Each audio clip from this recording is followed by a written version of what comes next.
बोलता हुआ जंगल और रहस्यमयी बीच। पहाड़ों से घिरे एक गांव के पास घना जंगल था। यह जंगल सिर्फ पेड़ों का घर नहीं, बल्कि पक्षियों का संगीत, हिरणों की छलांग और नदियों की कलकल से भरा एक जीवंत संसार था। गांव वाले जंगल से फल, लकड़ी और दवा लेते, लेकिन उतनी ही जितनी जरूरत होती थी। जंगल और गांव का रिश्ता माँ और बच्चे जैसा था।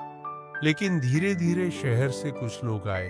उनके पास मशीनें और ट्रक थे। उन्होंने कहा, यहाँ इमारतें और कारखाने बनाएंगे। इन पेड़ों की कोई कीमत नहीं, ये तो बस लकड़ी के ढेर है। पेड़ों की कटाई शुरू हुई। पक्षी अपने घोंसले छोड़कर भागे।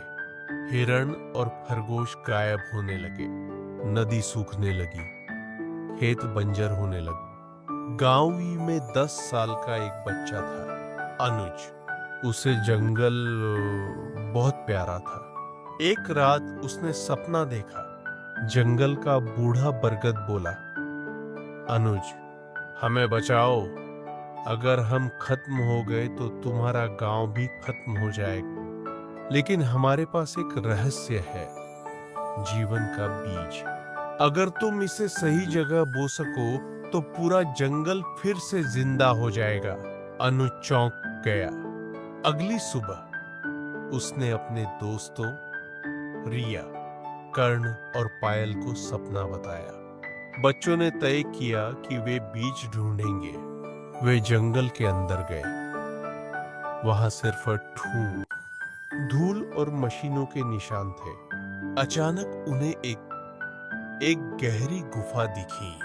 अंदर अंधेरा था, लेकिन जब वे आगे बढ़े तो बीच में चमकता हुआ एक सुनहरा बीज पड़ा था। रिया ने कहा, यही है जीवन का बीज। लेकिन तभी आवाज आई,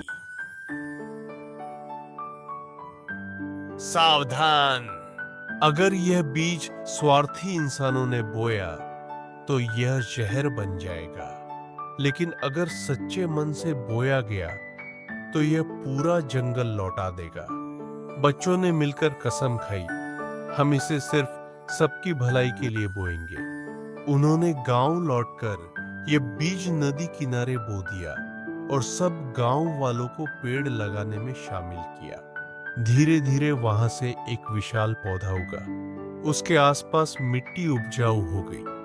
पानी का झरना फूट पड़ा और पूरे जंगल में हरियाली लौट आई।